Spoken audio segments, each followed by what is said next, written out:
Bonjour, bonsoir à tous et à toutes et bienvenue au nouveau sur la meilleure plateforme de formation en ligne, iParchemin. Et aux anciens, merci de rester fidèles.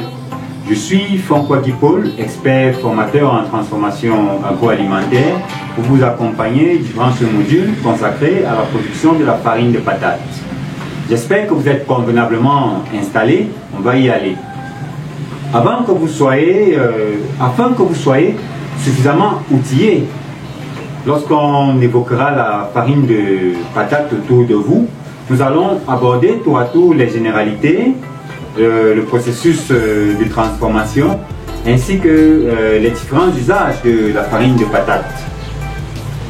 En introduction, la farine de patate douce constitue un substitut pour la farine de blé, notamment pour les personnes intolérantes aux glucides rapides et au gluten.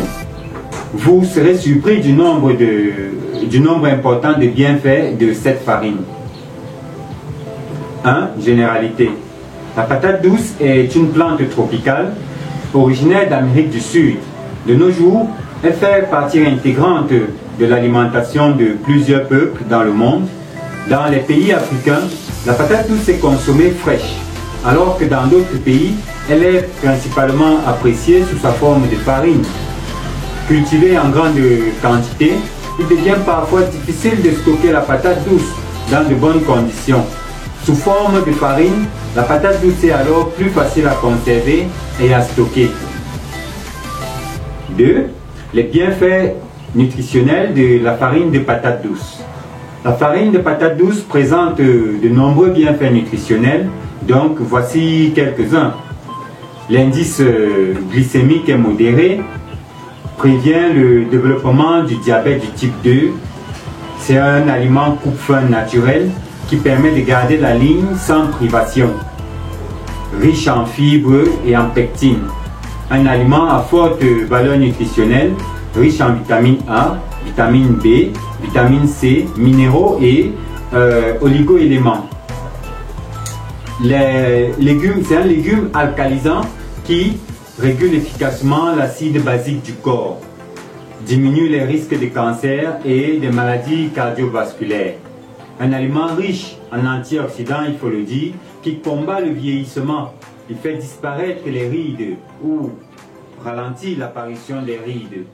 Une consommation régulière de la farine de patate parce que c'est bien sec. Une fois broyé, le résultat est ici. Il est assez intéressant. Une très belle farine de couleur blanchâtre, que nous pouvons utiliser pour toutes nos recettes de beignets, pour nos bouillies, pour la fortification des aliments des enfants. On peut ajouter une dose dans l'aliment des enfants, une petite dose dans les bouillies, une petite dose dans les biberons, c'est-à-dire des mélanges avec le lait. Ici donc nous avons notre farine de patate. Elle est prête pour les beignets, pour les gâteaux, pour les cakes, pour les smoothies et effectivement évidemment également pour nos boissons énergisantes. Les sportifs savent que la patate est fortement recommandée parce qu'elle est très bonne pour la santé et surtout pour ceux qui pratiquent du sport de haut niveau. Donc notre farine de patate ici, elle est prête pour la dégustation pour votre pâtisserie. Et voilà. Nous vous remercions d'avoir pris part à cette formation organisée par iParchemin sur le module de transformation de la patate en farine. Bien, à très bientôt pour un prochain module de formation, certainement consacré aux bonnes pratiques de fabrication et aux bonnes pratiques d'hygiène dans le milieu de la transformation agroalimentaire. Je vous remercie.